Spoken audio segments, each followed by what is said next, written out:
Unajua sasa hivi Waislamu na Wakristo wamefunga, sawa bwana.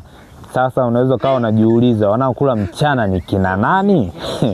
Wanaokula mchana ni kina sisi bwana. Sisi ndio tunaokula mchana jamani, sawa bwana. Kwa sababu tuna sababu za kula mchana. Tunakula mchana kwa sababu kuna mama ntilie, sawa, wasije wakafa na njaa.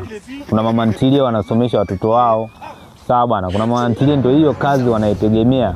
Sasa tusipokula wote mchana wewe unahisi mama ntilie wataenda kufanya kazi gani?